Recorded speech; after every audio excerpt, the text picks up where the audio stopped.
अस्सलाम वालेकुम। आज हमें पढ़ना है इलेक्ट्रॉनिक कॉन्फ़िगरेशन के बारे में कि इलेक्ट्रॉनिक कॉन्फ़िगरेशन हम कैसे करते हैं। इलेक्ट्रॉनिक कॉन्फ़िगरेशन का क्या मतलब है कि जैसे हम कहते हैं हमारे पास एटम में न्यूक्लियस है सेंटर में और साथ हमारे पास शेल्स है। क्या है?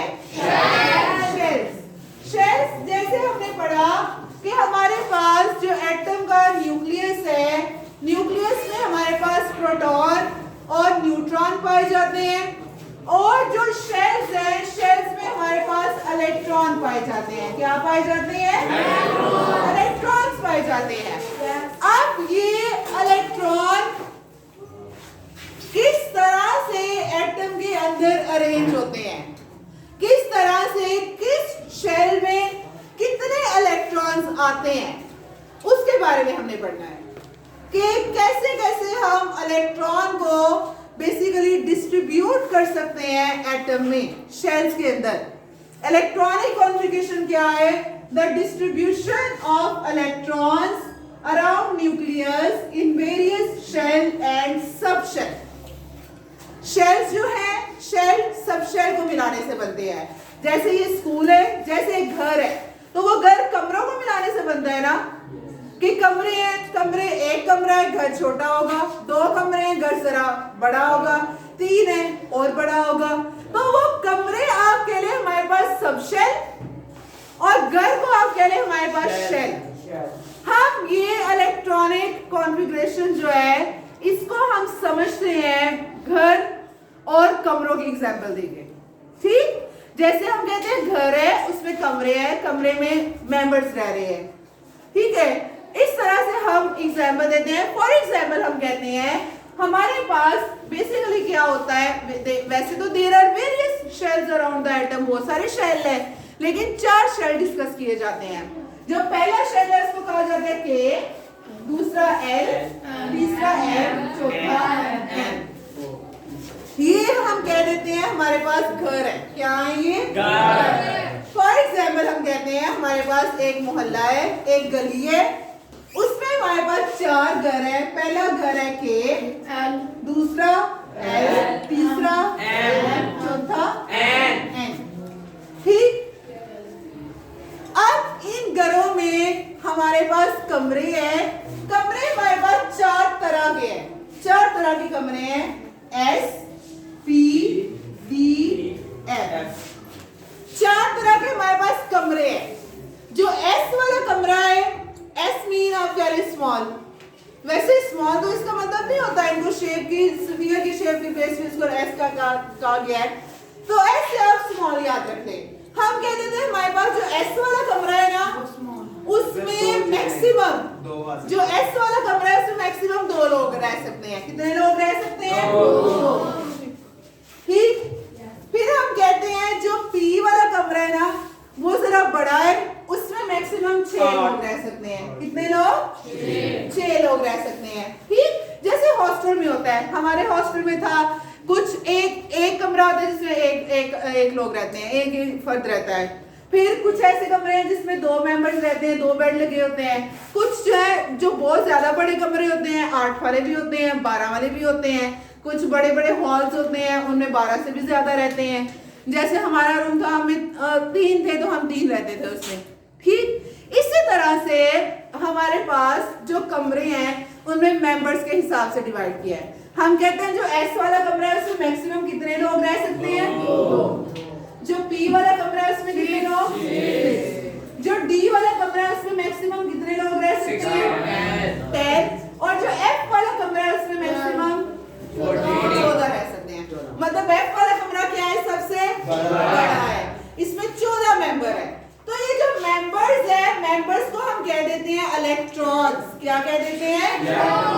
फिर हम कहते हैं हमारे पास जो पहला घर है नंबर 1 वाला घर है के, उसमें हमारे पास एक ही कमरा है एस। कितने कमरे हैं? 1। ठीक है, वो छोटा है। फिर हम कहते हैं उससे जो अगला घर है वो जरा थोड़ा सा बड़ा है, उसमें हमारे पास 2 कमरे हैं, एक एस और एक पी। ठीक, फिर हम कहते हैं हमारे बड़ा, उससे बड़ा और बड़ा है। उसमें हमारे पास 3 कमरे हैं, एस पी डी डी। फिर हम कहते हैं हमारे पास उससे जो अगला घर है वो और ज्यादा बड़ा है, और उसमें हमारे पास कितने कमरे हैं, एस पी डी एफ। याद क्लियर है? हम जो है इलेक्ट्रॉनिक कॉन्फ़िगरेशन को समझ रहे हैं, तो मैं आपको जो शेल्स है, ये बेसिकली है शेल हमारे पास, के एल एम एन, ये हमारे पास शेल्स है। क्या है? शेल्स। इनमें इलेक्ट्रॉन प्रेजेंट होते हैं, और इनमें इलेक्ट्रॉन कहां पर प्रेजेंट होते हैं, इनके सब शेल्स में। कहां पर? सब शेल्स में। जैसे हम कहते हैं एक कमरे एक घर में 2 मेंबर हैं, तो उस घर में एक ही कमरा है, तो वो 2 मेंबर उस एक कमरे में रह रहे हैं। इसका मतलब पूरे घर में कितने मेंबर हुए? 2 ही हुए ना। तो यही बात है हमारे पास। अब हम कह रहे हैं इसमें कितने टोटल आ सकते हैं मेंबर? 2। जो एस वाला कमरा है इसमें टोटल कितने आ सकते हैं? मैक्सिमम 2 से कम भी हो सकता है। किसी घर में एक ही बंदा है तो वो उस कमरे में एक ही रहेगा। मैक्सिमम 2 आ सकते हैं, 2 से ज्यादा नहीं। फिर हम यहाँ पे भी कहते हैं एस में कितने? पी में 6 4 प्लस करते जाते हैं, ठीक है। एस में 2, पी में कितने? 6, डी में 10। ये मैंने यहाँ पे 10 लिख दिया। फिर नेक्स्ट एस में 2, 3 में 6, डी 10, एफ में 14। अब मैं आपको कह रही हूँ एक घर है, उसमें हमारे पास एक कमरा है, उस कमरे में हमारे पास 2 मेंबर रह रहे हैं, तो मुझे बताएं उस घर में कितने मेंबर रह रहे होंगे? 2। कितने? 2। इसका मतलब जो के है शेल वाला, के शेल है, उसमें एक ही सब शेल है, उसमें 2 इलेक्ट्रॉन है। इसका मतलब के शेल में मैक्सिमम कितने इलेक्ट्रॉन होंगे? 2। कितने? 2। एल वाला जो शेल है उसमें हमारे पास एस है और पी है। एस में कितने हैं? पी में कितने हैं? तो दोनों को मिलाए कितना हो गया? इसका मतलब जो एल वाला है उसमें कितने इलेक्ट्रॉन आ सकते हैं? 8। ठीक। इसी तरह से हमारे पास तीसरा शेल है, उसमें हमारे पास 2, 6, 8 और 10 18। इसका मतलब एम वाला जो शेल है उसमें कितने आ सकते हैं? टोटल 18। इसी तरह हमारे पास एन वाला शेल है, उसमें हमारे पास 4 रूम्स है। पहले रूम में, पहले सब शेल में 2, दूसरे में 6, 8 हो गए। 8 प्लस 10 18, 18 प्लस 14 कितना है? 32। इसका मतलब हमारे पास जो एन वाला शेल है, जो 4th शेल है, उसमें मैक्सिमम कितने इलेक्ट्रॉन्स आ सकते हैं? 32। कितने आ सकते हैं? अब देखिए नेक्स्ट, ये पहला घर है ना, इसके साथ हमने एस, इसका जो एस वाला है उसके साथ हमने लिख लिया 1s। क्या लिख लिया? 1s, क्योंकि ये पहला घर है। अब ये दूसरा घर है, ये पहला घर। अब इनके ऊपर मैं नंबर प्लेट लगाने लगी, जैसे कॉलोनीज में घरों में लगी होती है ना, B6 और ये और वो सारा, तो ये ना आप समझे घरों में नंबर प्लेट लगने लगी है। ये पहला घर, ये दूसरा घर, ये तीसरा घर, ये चौथा घर। ठीक। अब ये पहला घर है, इसलिए इसके कमरे के साथ हमने एस के साथ क्या लिख लिया? 1। ये दूसरा है शेल, इसके कमरों के साथ हम लिख लेंगे 2s 2। ठीक। ये तीसरा शेल है, इसमें जितनी चीजें पाई जा रही है उनमें हम लिख लेते हैं 3s 3b 3d। ठीक। इसी तरह से नेक्स्ट वाला 4th shell, 4s 4p 4d 4f। Is that anything clear? Yes. कोई कंफ्यूजन? No. यहाँ तक रिपीट कर दूं? No. ओके, एक बार मैं आपको दोबारा जनरली बता देती हूँ। फिर क्योंकि हमें नेक्स्ट इलेक्ट्रॉनिक कॉन्फ़िगरेशन में मूव करना है कि अब कैसे इनमें इलेक्ट्रॉन फिल होते जाएंगे। ठीक। इस वजह से आपको यहाँ तक जो है वो क्लियर होना चाहिए। मैंने आपको बताया है शेल और सब शेल के बारे में। शेल्स जो है इनकी एग्जांपल मैंने आपको दी है कि हम इनको अगर समझना चाहते हैं, if you want to have a better understanding about what are shells and what are subshells, तो better is कि हम इनको home की और rooms की एग्जाम्पल दें। ठीक, हम ये कह रहे हैं कि हमारे पास एटम जो है उसके न्यूक्लियस के गेट हमारे पास कुछ सर्कुलर ऑर्बिट्स होते हैं।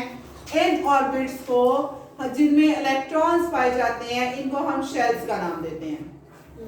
मैं बहुत सारे शेल्स हैं जहां पर 4 शेल जो है वो काउंट किए जाते हैं कि पहला शेल एल एम और एन, 4 शेल है हमारे पास। कितने शेल्स हैं? 4 A L M N. Clear? अब हमारे पास हम ये कहते हैं कि ये जो 4 शेल्स हैं इन चारों शेल्स में इलेक्ट्रॉन आएंगे। अब ये जो इलेक्ट्रॉन्स है ये इन शेल्स में फर्दर सब शेल्स होते हैं जो इन शेल्स से छोटे होते हैं जिनके अंदर इलेक्ट्रॉन्स आते हैं। तो हमने एग्जांपल दी कि फॉर एग्जांपल हमारे पास ये जो 4 शेल्स हैं ये हमारे पास 4 घर हैं के एल एम एन, और इन घरों के अंदर जो रूम्स है उनको हम कह देते हैं वो सब शेल है। क्या है? सब शेल है। अब जो एस वाला रूम है जहां में भी जिस घर में भी एस वाला रूम होगा उसमें 2 मेंबर रह सकते हैं मैक्सिमम। कितने मेंबर? 2। और जिस घर में भी पी वाला रूम होगा उसमें कितने मेंबर रह सकते हैं? 6 मेंबर। और जिस घर में डी वाला रूम होगा और जिसमें एफ उसमें 14। ओके, तो हम कह रहे हैं हमारे पास जो पहला घर है वो छोटा है के पहला शेल, और उस शेल में हमारे पास एक ही सब शेल है, एक ही रूम है एस। सिंपल आपने यहां से याद रखना है पहला शेल एक सब शेल, दूसरे शेल में 2 सब शेल, तीसरे शेल में 3 और चौथे में 4। ठीक, अब हमारे पास जो पहला शेल है उसका जो पहला सब शेल है 1s। 1 मैंने इसलिए लगाया क्योंकि ये पहले शेल का है। अब मैं आपके सामने इसी तरह से लिख दूं SVD, तो how would you know that कि ये किस शेल की बात कर रही है? ठीक, इस वजह से उसको आइडेंटिफाई करने के लिए हमने ये कह दिया कि ये पहला शेल का सब शेल है, इसलिए हमने 1s लिख दिया। जो दूसरे शेल के होंगे उनके साथ हम 2 लिख देंगे, 2s और 2p, और इसी तरह से जो तीसरे शेल के होंगे उनके साथ हम 3s 3p और 3d लिख देंगे। And same as that fourth वाले शेल के साथ हम 4s 4p 4d और 4f लिखेंगे। यहाँ तक आपको क्लियर है सबको? yes. अब हम सिंपल एलिमेंट से इलेक्ट्रॉनिक कॉन्फ़िगरेशन स्टार्ट करते हैं। सिंपल एलिमेंट से स्टार्ट करनी है। मैम उससे करते हैं मैग्नीशियम से। नहीं, सिंपल हाइड्रोजन से हम इलेक्ट्रॉनिक कॉन्फ़िगरेशन 1 से स्टार्ट करते हैं। बेसिकली इलेक्ट्रॉनिक कॉन्फ़िगरेशन में हम एटॉमिक नंबर लेते हैं। एटॉमिक नंबर क्योंकि नंबर ऑफ प्रोटॉन्स होते हैं या नंबर ऑफ इलेक्ट्रॉन्स होते हैं, तो एक एटम में जितने प्रोटॉन उतने ही इलेक्ट्रॉन होंगे, तो इस वजह से हम एटॉमिक नंबर को ही कंसीडर करते हैं। गौर से आपने ये इलेक्ट्रॉनिक कॉन्फ़िगरेशन देखनी है, नेक्स्ट मैंने आपसे करवानी है। पहला हमारे पास एलिमेंट है पीरियोडिक टेबल का। अगर आप पीरियोडिक टेबल बैक में देखें जो वॉल पे लगा है, तो आप मुझे बताएं जरा Wajid, Abdul Wajid, what is the first element in the periodic table? Hydrogen. And tell me its atomic number. 1. What is the atomic number of hydrogen? 1. कितना एटॉमिक नंबर है? 1. वेरी गुड, बैठो। वो जो ऊपर लिखे हुए हैं वो एटॉमिक नंबर है, और जो मल्टीपल करेंगे वो एटॉमिक मास है। मैंने आपको बताया हुआ है इसके बारे में। अच्छा, हाइड्रोजन का एटॉमिक नंबर कितना है? 1. मतलब इसमें कितने इलेक्ट्रॉन है? 1. आपने याद रखना है हमेशा हमने जो इलेक्ट्रॉन की फिलिंग करनी है वो पहले घर से करनी है, पहले घर के पहले रूम से। ठीक है, तो पहला घर हमारे पास पहला रूम क्या है? 1s। ये मैं लिख लिया 1s। अब 1s में कितने इलेक्ट्रॉन आ सकते हैं? मैक्सिमम 2। लेकिन हाइड्रोजन के पास कितने हैं? 1। तो इसमें कितने आएंगे? 1s 1। ठीक है, 1s 1 ही आएगा ना। अब हम अपने से हरगिज एक इलेक्ट्रॉन ऐड नहीं कर सकते इसमें। जितने हैं मैंने ये कहा है कि हम मैक्सिमम 2 इलेक्ट्रॉन ला बढ़ा सकते हैं, लेकिन मैं 2 से कम भी कर सकते हैं। ठीक, उसके बाद सेकंड एलिमेंट हीलियम। हीलियम का एटॉमिक नंबर कितना है? 2। अब देखिए जरा हीलियम की इलेक्ट्रॉनिक कॉन्फ़िगरेशन करनी है, यहां से शुरू करेंगे ना। 1s, हीलियम में कितने इलेक्ट्रॉन है? 2। तो यहाँ पे क्या आ जाएगा? 1s 2। इसका मतलब जो हीलियम है वो स्टेबल है, the shell कंप्लीट है। उससे अगला एलिमेंट है लिथियम 3। लिथियम की इलेक्ट्रॉनिक कॉन्फ़िगरेशन देखिए, आज मुझे करवानी है। पहला कौन सा है? 1s में कितने आने हैं? 2। ये मैंने 2 लगा लिया। अब हमारे पास लिथियम में 3 इलेक्ट्रॉन्स हैं। 2s में आगे पीछे कितने बचे? 1 बचा। अब s के आगे क्या है? 2s, तो वो यहाँ पे आ जाएगा 2s1। जो बचा है वो हमने किस में लिख दिया? 2s में। ठीक, इसके आगे जी वो आगे कर दिया, वो आगे कर दिया है। ऐसे आगे आगे मूव करते जाना है इस तरह से हमने।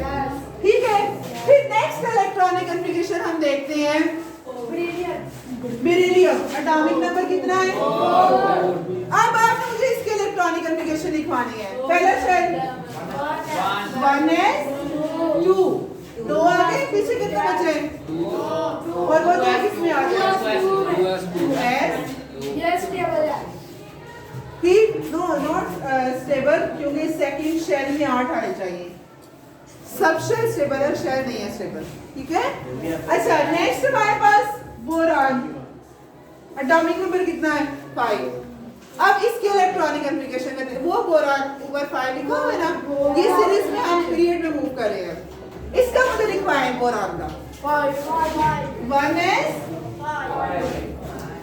1s 2। पीछे कितने बचे इलेक्ट्रॉन? 3 बच गए। वो किस में आएगा पहले? 2s में कितने आ सकते हैं? 3 नहीं ना आ सकते। ये लगा दिए। पीछे कितने बचे अब?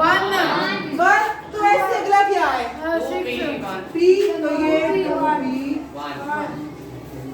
ठीक है, इसका मतलब ये भी क्या है? इनकम्प्लीट है। इसी तरह से हमें इलेक्ट्रॉनिक कॉन्फ़िगरेशन आगे मूव करते जाना है। यहाँ तक क्लियर है? इलेक्ट्रॉनिक कॉन्फ़िगरेशन की समझ आई है? इससे अगला एलिमेंट इससे अगला एलिमेंट है कार्बन 6। नजदीक कोई और कहता बड़ा जिसमें करते हैं। कार्बन 6 है। पहला कौन सा शेल? आप मुझे लिखवाए इसकी मेरी इलेक्ट्रॉनिक कॉन्फ़िगरेशन। 1s2, अगला 2s2। पीछे कितने इलेक्ट्रॉन बचे? 6 है ना, तो ये 4 हो गए। पीछे कितने बचे? 2। तो इससे अगला कौन सा है? जब तक p में 6 नहीं ना होने, हमने p में डाल दिया है। ठीक है, 2p2। समझ आ गई है? अच्छा, अब अगला एलिमेंट हम बड़े वाला एलिमेंट जरा लिखते हैं। कैल्शियम लिखते हैं, कैल्शियम 20, या चले नियॉन 10 लिखते हैं। फिलहाल ये करते हैं नियॉन 10 के इलेक्ट्रॉनिक कॉन्फ़िगरेशन मुझे सब लिखवाए। पहले क्या है? Next 2s2। कितने हो गए इसमें? 4। पीछे कितने बचे?